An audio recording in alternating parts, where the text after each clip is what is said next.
I would like the press to know that when we miss the language, it doesn't mean that we can't speak the English very well. But the sake of our brothers who are coming from the junior staff, we will mix it. But before we start, I have the privilege to introduce the Paag chairman, who happens to also double as the National Paag President of Ghana. Sure.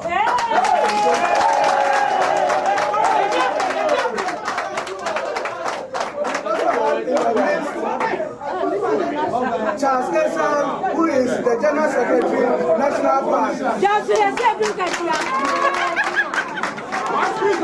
We have our Honorable Treasurer.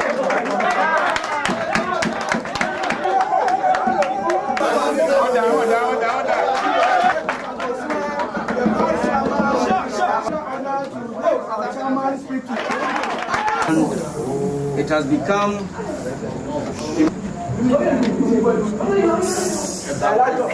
the Polytechnic is made up of 3 unions. The Polytechnic Teachers Association of Ghana, representing the teachers, Polytechnic Administrators Association of Ghana, representing senior staff and senior members non-teaching, and Teachers and Educational Workers Union, the majority of whom are junior staff. Members of the press, there are 2 sessions that are run academic, the morning and evening sessions. since the inception of the school, the Polytechnic. The non-teaching staff had always been left out when it came out on issues of disbursement for proceeds that issued out of the evening school. Last year, the non-teaching staff had to fight extremely hard for inclusion, and we thought that we had crossed the bridge and that the waters were calm. However, this year, Council felt the arrangements that had been put in place to disburse proceeds of the evening school were not sustainable, and that it set up a subcommittee to issue out a structure, a framework, a sustainable one at that, based on which the evening school proceeds could be shared such that the Polytechnic does not lose out, teachers do not lose out, and the non-teaching staff also do not lose out. In a nutshell, at the end of the day, it becomes a gain-gain situation for everybody. And that the various stakeholders were invited to submit nominations to form a committee to draw out the structure. The non-teaching staff gave out 2 representatives, and as I speak, the committee has not finished its work. Whilst the committee was still working, our counterparts in the teaching field submitted proposals that their teaching rates be reviewed. It came to council, and council advised that any attempt to increase teaching rates while the structure has not been properly set out will distort the system, and so it called for patience on the part of the teachers. The teachers did not take kindly to this advice and laid down their tools, decided not to teach. And so for 2 weeks, the teachers were not teaching, even though the doors were not closed on them for negotiations and discussions, especially where their members, they had representatives on the subcommittee that was working out on the framework.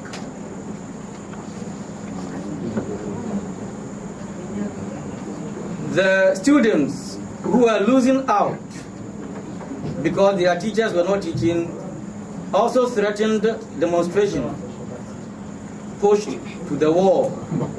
Management, in consultation with the council chairman, approved a 30 Ghana cedi teaching rate for the teachers, per hour for the teachers. From 19.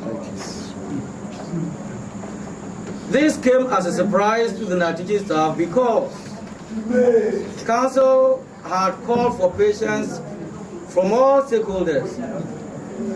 Allow the subcommittee to complete its work so that the comprehensive structure based on which the sharing could be done will be fashioned out.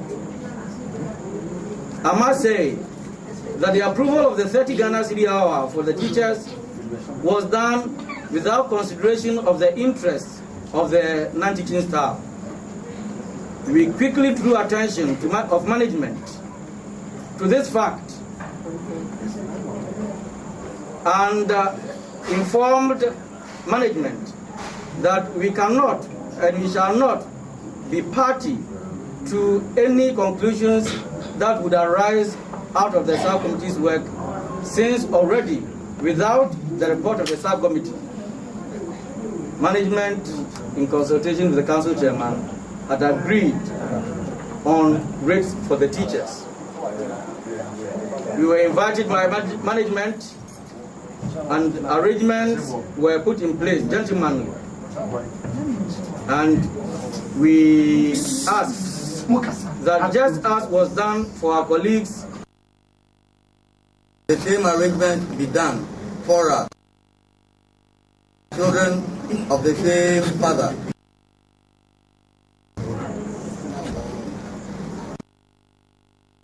However, today, when management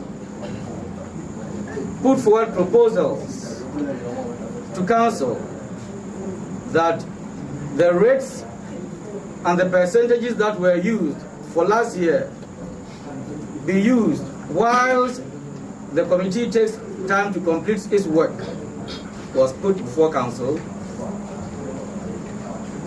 it was not carried. Whilst our counterparts in teaching had got out of the hook, members of the non-teaching staff have been asked to wait for the structure to be completed before their fate could be determined. Rubbish. Council, out of magnanimity, however, decided that bonuses be paid to every staff of the Polytechnic. This decision and arrangement, we feel, is segregatory and discriminatory and playing one group against the others. What is good for the goose is equally good for the gander. Thank you. It is not out of the blue that students get into the classrooms for lecturers to teach them. A whole lot of processes take place. And so, we are asking nothing short of our contribution to the evening school project, for which appropriate compensation should be granted us. We are not asking for the moon, ladies and gentlemen. We are asking just for what is due us. Yes. Nothing short, nothing less. Thank you. This is the whole issue. This is the whole issue. Members, after hearing from their representatives the decision of council on the payment of the bonuses, have directed or decided that just as Paag used strike action to get what they wanted and they got it, Paag and Paag should also declare, Paag and Tewu should also declare strike action with immediate effect.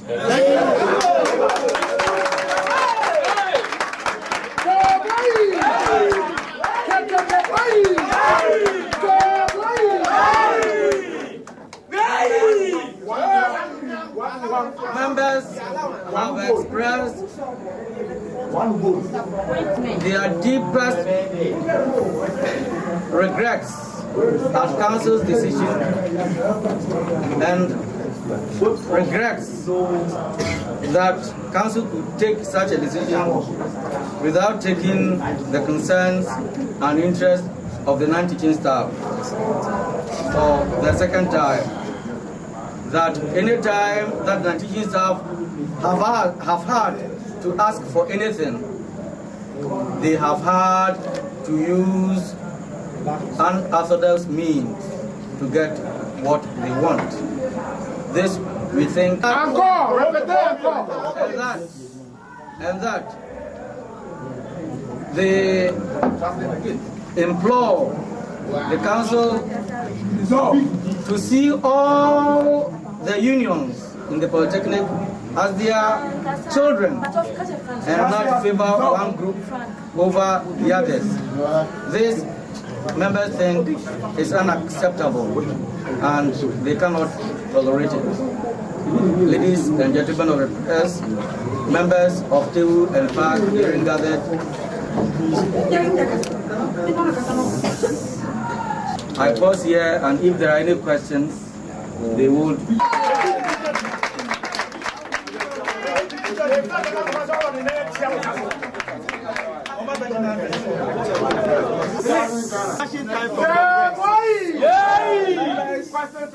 This is a press conference and we are waiting for questions. Last year, thank you very much for this question. In consultation, 52% and teaching staff for disbursement. That is the position, which was not carried.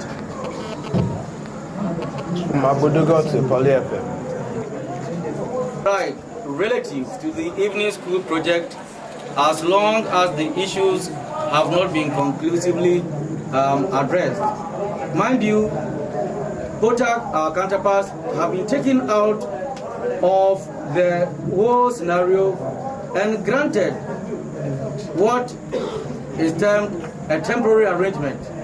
So we are also calling for a temporary arrangement for our members pending the final conclusion of the issues.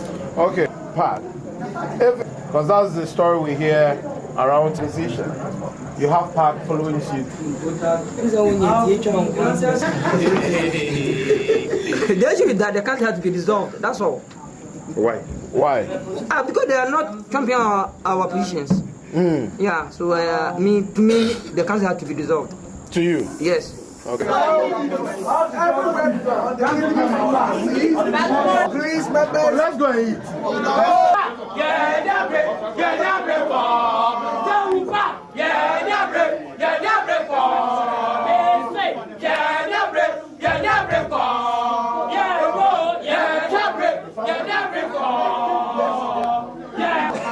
Know the workings of And as I'm speaking now, we are paying the lecturers a honorarium of 30 Ghana cedis an hour. Last year they were paid 19 Ghana cedis. And of course the payment was based on a percentage or a formula that was presented by the committee, and the percentage is 52.5%. Now the 52.5% of the gross actually translated to the 19 Ghana cedis per hour. Of course, it depends on the total teaching hours. Now this year we use the same formula, 52.5%. But because the gross has increased and total teaching hours has also reduced, that translated to 30 Ghana cedis. So my good friends from Paag and Paag, for me, we've treated them fairly. It is based on percentage. And they are also receiving 52.5% of the gross. Now, council has taken a decision that we should bring everybody on board. This is honorarium pay to staff for work done, a part-time job that they are doing. You see, so it is not true that we've not treated them fairly. We've treated them fairly because it is based on percentage, 52.5% last year, this year to 52.5% for the teaching staff. And the non-teaching staff are taking 13.5%. Last year they took 13.5%. This year took 13.5% as honorarium. It's a part-time program. The governing council of the Koforidua Polytechnic has actually set up a committee to come up with a framework for disbursement. I mean, it is honorarium that is paid to the workers for extra work done. So let's wait for the committee's framework. And once they submit the framework, we will abide by the framework. It has been set up by the governing council. The report is not out. So in the interim, we are using last year's formula. So I would like to crave the indulgence of Paag and Tewu to exercise restraint. And I believe by next year, the committee will come out with its recommendation, and will abide by the recommendation. So I will move this higher institution of ours on a higher pedestal. I mean, Koforidua Polytechnic, you agree with me, is making significant strides or progress when it comes to science and technology. We are not doing very bad at all. And I believe that when this issue is resolved, I mean, we'll be able to come out and then do our usual thing, that is technology for development. So Paag and Tewu, I crave your indulgence. Just remain calm. The issue will be resolved by the governing council. You see, I do not have the powers to pay. You see, the budget is approved by the governing council, and I must operate within the budget. Even though I'm the CEO, I do not have the powers to operate outside the budget. The finance committee has to approve before it is forwarded to council for the final approval. So I spend within the budget. I hope I've answered your question. Can you give us your full name? Yeah, my full name is Professor Engineer Reynolds Okan. I'm the rector for Koforidua Polytechnic.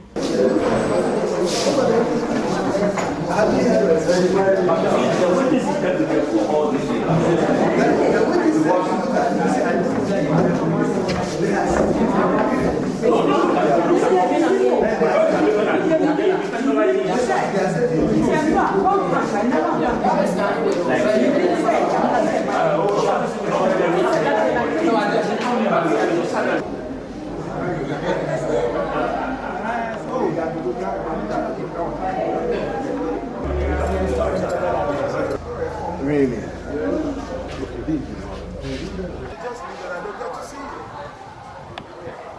So, all I can say is that 2012, less than a new you help with the setting up of the office. Less than a new